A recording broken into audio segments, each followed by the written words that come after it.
Assalamualaikum warahmatullahi wabarakatuh.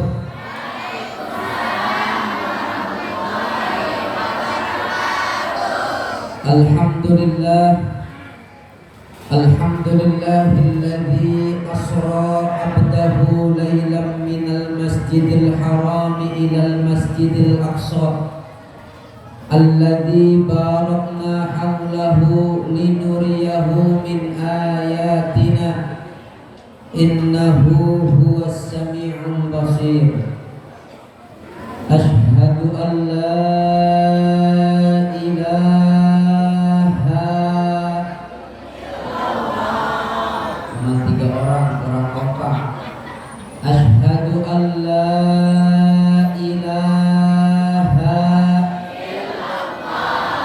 wa ashhadu anna sayyidana wa nabiyyana Muhammadan abduhu wa rasuluh. Amma ba'du, faqad qala Allah ta'ala fi kitabihil aziz, a'udzu billahi minasy syaithanir rajim.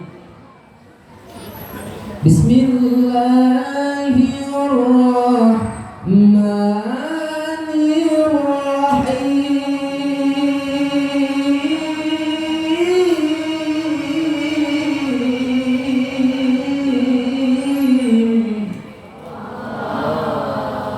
Subhanalladzi asra bi'abdihi laylan minal masjidil harami ilal masjidil aqsa alladzi barakna hawlahu linuriyahu min ayatina innahu huwas sami'ul basir.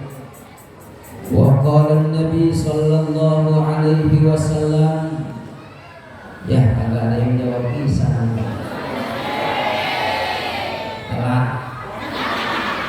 Qala an-nabi sallallahu alaihi wasallam, man fariha bi dukhulir ramadan haramallahu jasadahu 'alan niran. Shadaqallah wa shadaqa Rasulullah sallallahu alaihi wasallam. Hadratil mukarramin, segenap para alimil ulama, para asatid wal asatidah, para masyayikh, para sesepuh dan para bini sepuh, para aparatur pemerintah baik sipil maupun militer, wabil khusus yang sama kita hormati dan yang sama kita muliakan, orang tua saya, guru saya, Al-Mukarram Wal-Muhtaram Ayahanda Al-Ustaz Haji Ahmad Darno. Kita doakan mudah-mudahan beliau panjang umur, sehat walafiat, segala doa dan hajat mudah-mudahan dikabulkan oleh Allah Subhanahu wa ta'ala, ya Rabbal. Dan yang sama kita hormati Al-Mukarram Wal-Muhtaram Ketua RW kita, yakni Bu Andreas. Ini tulisannya Bu, dilihat aja nih, kagak cahaya banget mana. Ya Bapak Andreas Ginting, kita doain mudah-mudahan panjang umur, sehat walafiat, tahun depan jabatannya naik jadi lurah di Papua. Dan yang sama kita hormati orang tua saya Al-Mukarramah Umi Ustazah Hajah Nasution. Kita doakan mudah-mudahan beliau panjang umur, sehat walafiat, manfaat ilmunya dimanapun beliau berada, semoga dalam lindungan Allah Subhanahu wa ta'ala. Guru kita Al-Mukarram Wal-Muhtaram Ustaz Zainul Saban, Al-Mukarram Wal-Muhtaram Bapak Ustaz Abu Halim, dan Menteri Perhubungan yang sama kita hormati Al-Mukarram Wal-Muhtaram Kanda Bapak RT AA Abeng, yang pakai peci hitam ada coraknya, pakai baju biru, pakai jam warna coklat. Kita doain mudah-mudahan beliau panjang umur, sehat walafiat. Dan para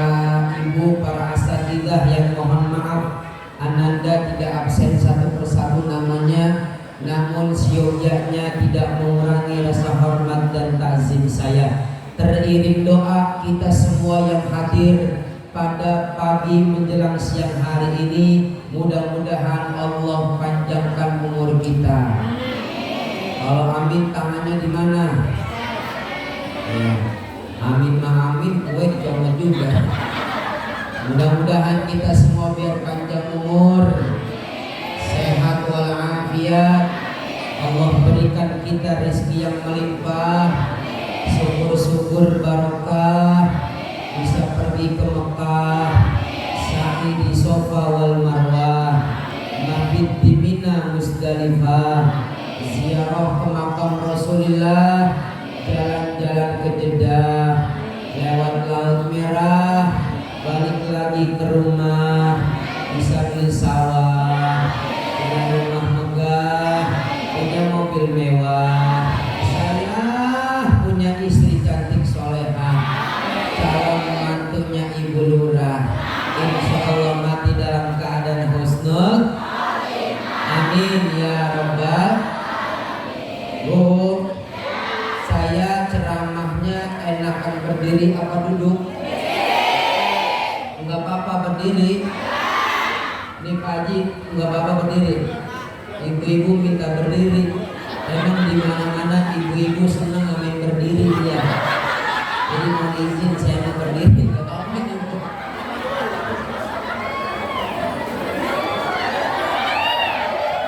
Yang kedua, saya pengen minta maaf. Bu, saya pengen minta maaf kalau nanti di pertengahan ceramah saya ada suara yang agak enak didengar. Karena kondisi lagi kurang sehat, lagi batak-batak mulu. Yang mudah-mudahan kelar ceramah dari sini biar sehat. Biar ada batuk, biar ada batuk. Para bapak, para ibu, calon-calon penghuni surganya Allah Subhanahu wa Ta'ala. Ikan sepat, ikan gabus direndam di air tawar, lebih cepat, lebih bagus. Karena saya lihat muka emak-emak, ibu-ibu udah pada lapar. Jadi saya kagak lama-lama, insya Allah 10 menit selesai. Amin ya rabbal.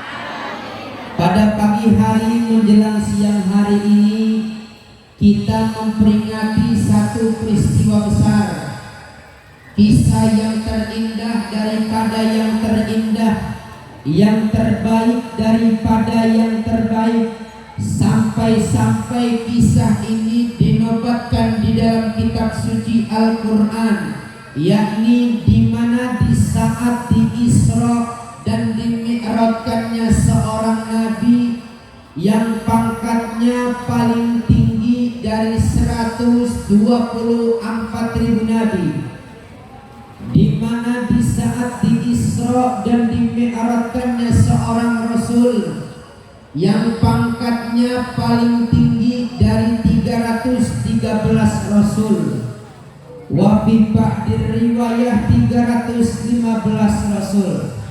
Bu, saya harap dengerin ceramahnya fokus. Kenapa harus fokus? Karena nanti insya Allah di akhir ceramah saya bakal ada pertanyaan.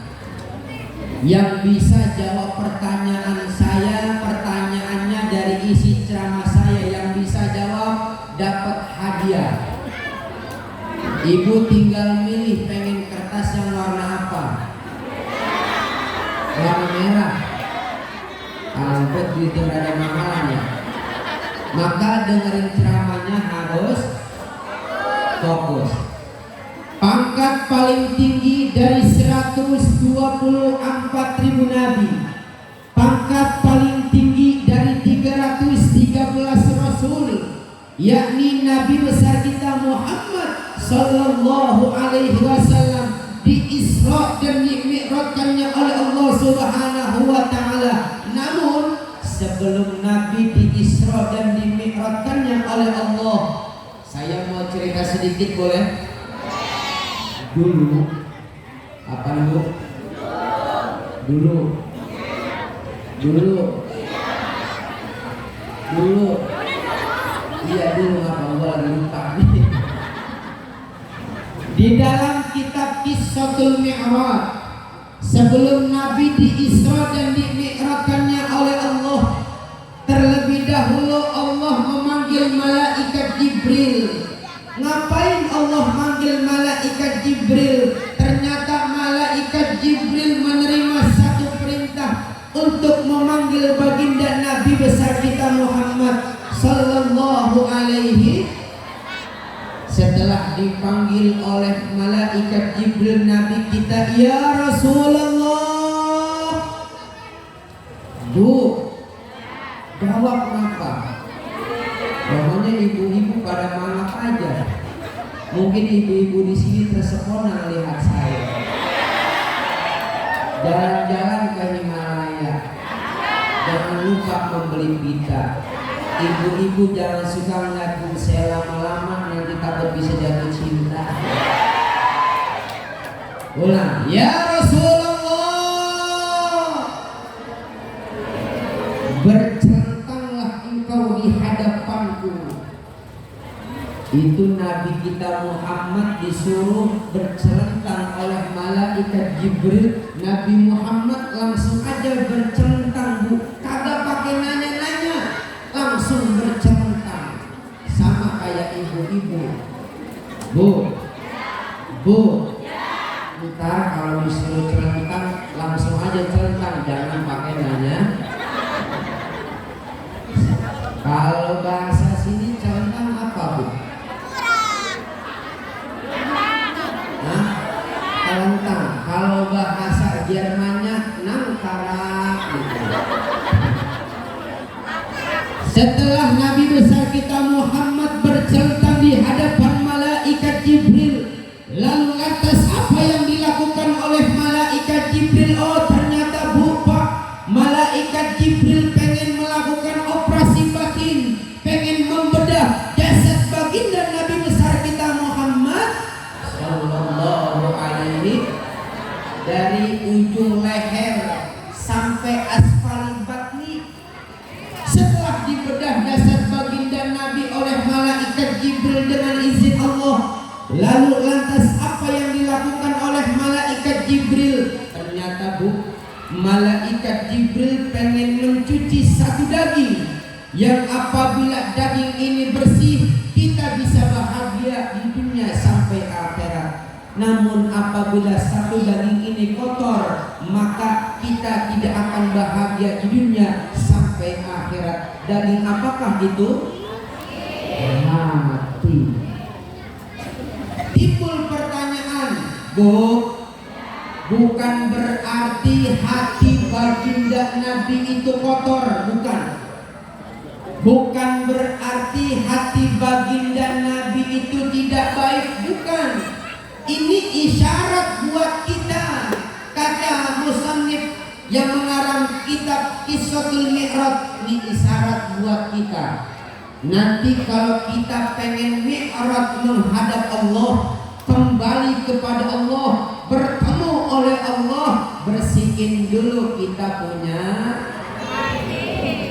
Setelah dicuci oleh malaikat Jibril hati baginda Nabi dengan air Zam-Zam sebanyak 3 kali, lalu diisi oleh Allah melalui malaikat Jibril.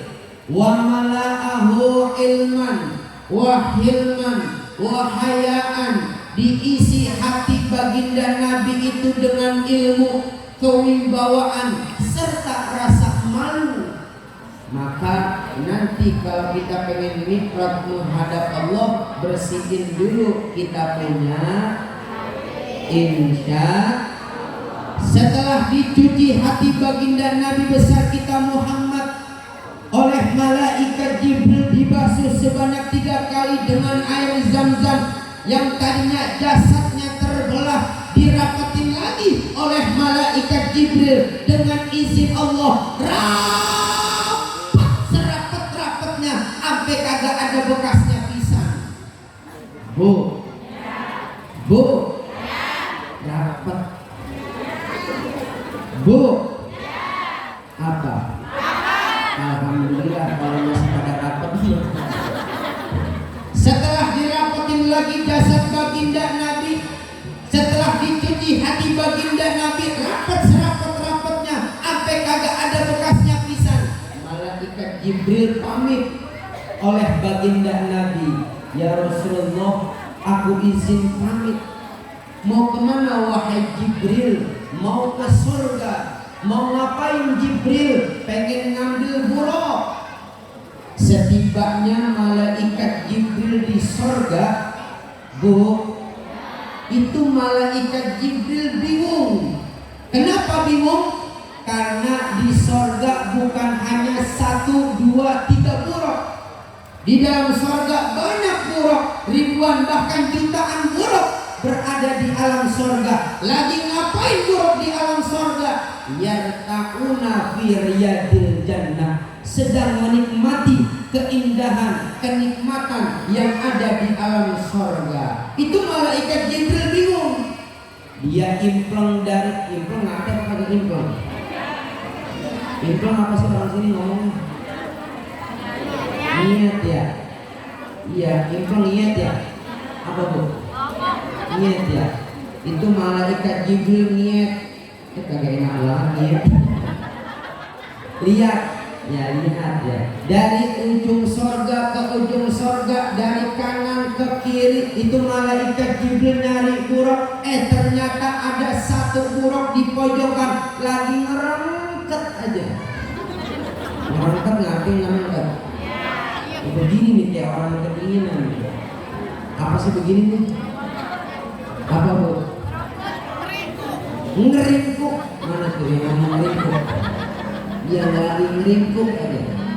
Itu buruk ada di pojokan surga lagi ngeringkuk aja. Datanglah malaikat Jibril. Ditanya tuh buruk sama malaikat Jibril, wahai buruk. Panggilan pertama itu buruk tidak menoleh. Panggilan yang kedua, wahai buruk, tidak menoleh juga. Begitu panggilan yang ketiga, malaikat Jibril, wahai buruk. Itu buruk yang tadinya nunduk aja langsung dangak. Lalu ditanya tuh buruk sama malaikat Jibril, wahai buruk, kenapa kamu di sini menyendiri wahai buruk? Sedangkan teman-temanmu sedang menikmati keindahan kenikmatan yang ada di alam surga. Kenapa kamu di sini menyendiri wahai buruk? Apa kata buruk? Dengan izin Allah, buruk bisa berkomunikasi sama malaikat Jibril. Kalau Allah yang merintah, yang tadinya kagak mungkin bisa jadi mungkin. Ya, itu buruk bisa berkomunikasi sama malaikat Jibril. Kata buruk kepada malaikat Jibril, wahai Jibril, bagaimana aku tidak bersedih? Engkau bisa lihat di pintu-pintu surga ada tulisan La ilaha illallah Muhammadur. Engkau juga bisa lihat wahai Jibril, di tiang-tiang surga ada tulisan La ilaha illallah Muhammadur. Dan engkau lihat wahai Jibril, di jidatku ada nama Nabi kekasihnya Allah, yakni Nabi besar kita Muhammad Sallallahu Alaihi Wasallam. Dari aku dilahirkan sampai gini hari, sampai dengan saat ini, aku rindu ingin bertemu sama Nabi kekasihnya Allah, yakni Nabi besar kita Muhammad Sallallahu Alaihi. Singkat cerita, itu buruk dibawa ke bumi. Setibanya di hadapan baginda Nabi, ternyata buruk lupa daratan. Saking girangnya, saking senangnya buruk, tuh buruk joget-joget di depan baginda Nabi membaca qasidah.